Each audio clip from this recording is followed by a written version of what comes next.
श्रोता प्रेमियों, मैं राम सागर शास्त्री आप लोगों के समक्ष रखने जा रहा हूं शकुन शास्त्र। देखिए, शकुन का विचार आज से नहीं, प्राचीन काल से ही किया जाता रहा है। शकुन दो प्रकार के होते हैं, शुभ शकुन और अपशकुन। दही मछली, श्यामा पक्षी, भरा हुआ घट और नेवले का यात्रा करते समय मिलना शुभ शकुन माना जाता है। वहीं सांप, बिल्ली, भैंसा, ऊंट, फकीर और हिजड़े का मिलना अशुभ माना जाता है। अंग का फड़कना, श्रृंगार का बिगड़ना, धारण वस्तु का गिर जाना, छींक होना आदि भी शुभ शकुन और अपशकुन के प्रतीक माने जाते हैं। जिस समय भगवान राम की बारात जा रही थी तो गोस्वामी तुलसीदास जी ने लिखा कि हो ही शकुन मंगल मग जाता, यानी रास्ते में शुभ शकुन हो रहे थे। वहीं भगवान शंकर की बारात में भूत प्रेत, चुड़ैले, डाकनी साकनी, अंधे लूले लंगड़े में कौन से शकुन हो रहे होंगे?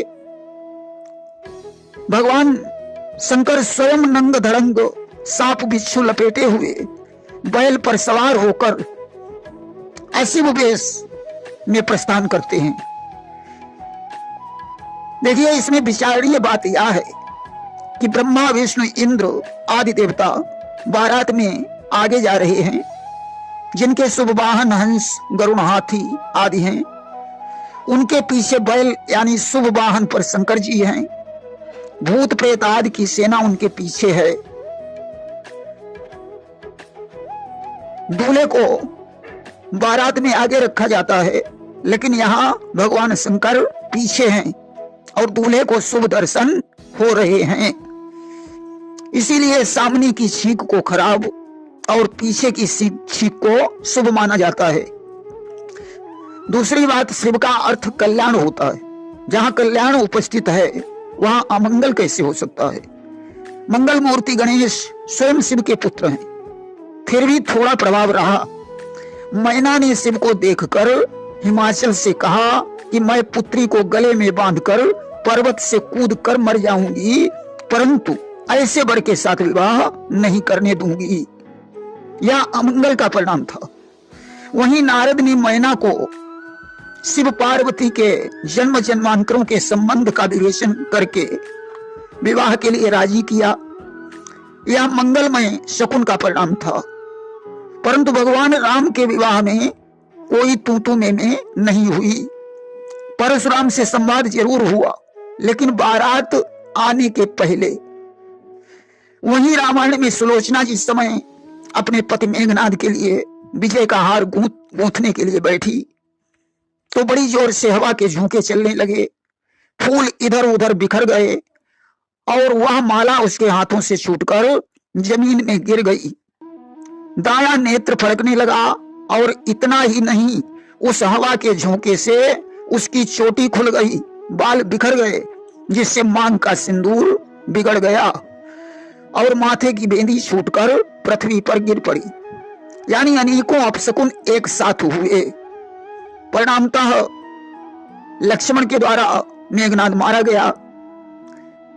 देखिए, महाराज दशरथ युवावस्था में जब शिकार खेलने के लिए सरयू के तट पर गए, वहां शांतनु पुत्र श्रवण उस समय सरयू में पानी भरने गया। दशरथ ने हिरण समझकर धनुष पर बाण रखा।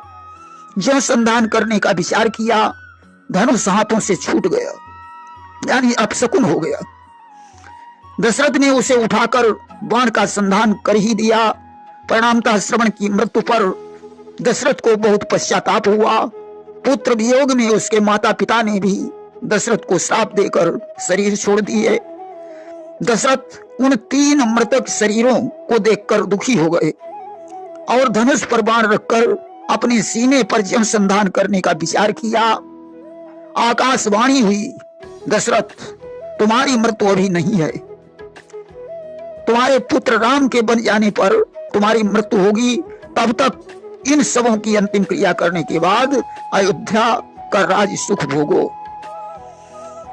वहीं हरदौल चरित्र में हरदौल के बड़े भाई ने अपनी पत्नी चंपा से हरदौल को मार डालने के लिए भोजन में जहर मिलवाया और उसे महलों में भोजन के लिए बुलाया। जाते समय सामने से छींक हुई, परिणामतः हरदौल उस भोजन को खाकर मर गया। चक्रव्यूह तोड़ने के लिए जाने से पहले अभिमन्यु अपनी पत्नी उत्तरा से आज्ञा लेने गया। पत्नी ने ज्यों उसका तिलक करना चाहा, अचानक माथे की बिंदी छूटकर थाली में गिर पड़ी और घबराहट में वो थाली उसके हाथों से छूट गई। उत्तरा ने बहुत कुछ अभिमन्यु को रोका, परंतु वह नहीं रुका और चक्रव्यूह के मैदान में मारा गया। देखिए, यात्रा में वेद पाठी ब्राह्मण, वैश्या, गाय, हाथी, माली, सुहागनी स्त्री, कन्या, फूल, नदी, हरे पेड़, फल, संत, जमादार, इनका मिलना शुभ माना जाता है। परंतु आंधी चलना, आग लगना, ऊंट, खुले वालों वाली स्त्री, तेल या तेल विक्रेता, नग्न पुरुष या स्त्री अशुभ माने जाते हैं।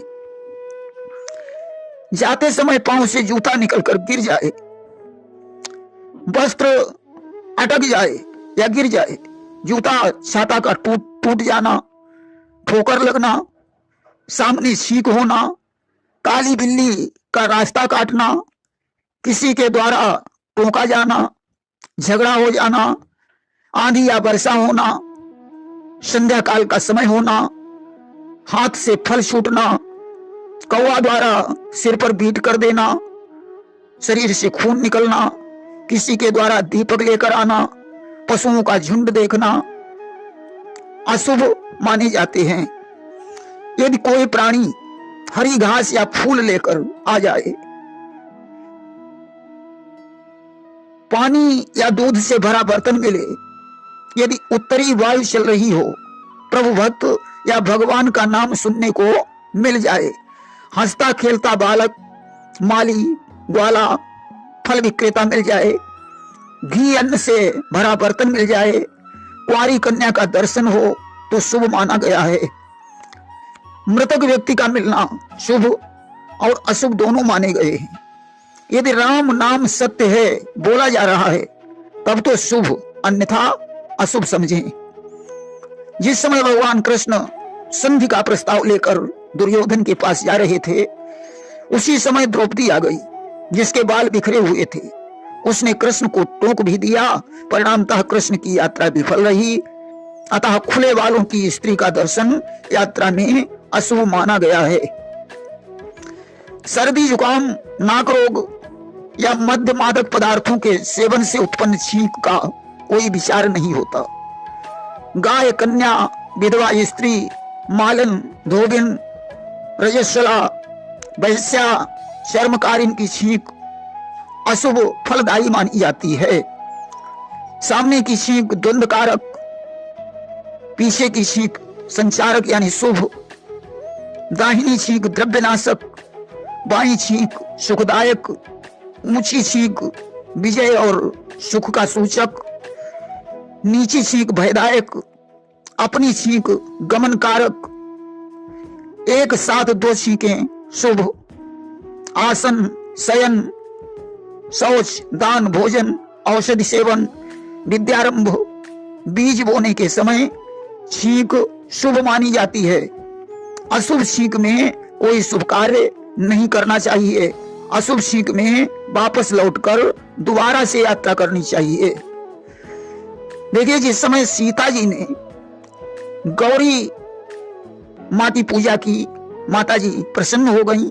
यहाँ पर भी एक प्रश्न आता है कि सीता जी ने गौरी के गले में माला डाली और वह पृथ्वी पर गिर पड़ी, इससे तो अपशकुन सिद्ध होता है।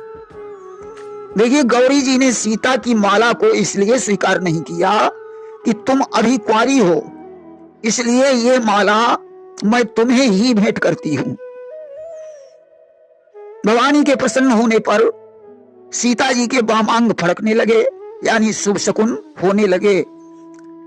अंग का खुजलाना या फड़कना शुभ अशुभ कारक होता है। स्त्री का वाम अंग फड़कना और पुरुषों का दक्षिणांग फड़कना शुभ सूचक होता है। हथेली खुजलाने से धन मिलता है, भुजा खुजलाने से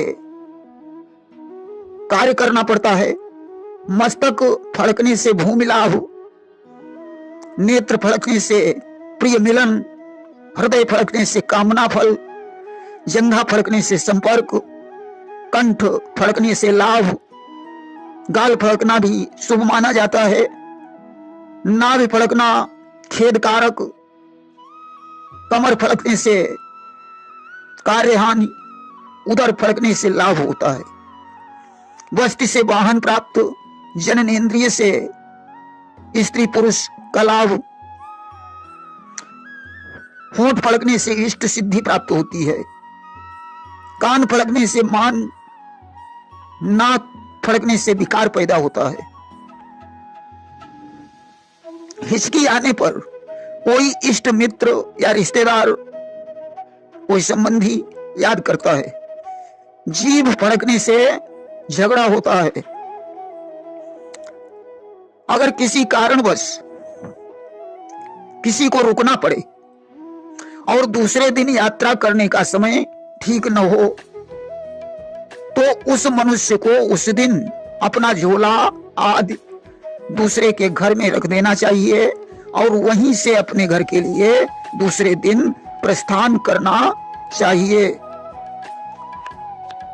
प्रेम से बोलिए वृंदावन बिहारी लाल की जय।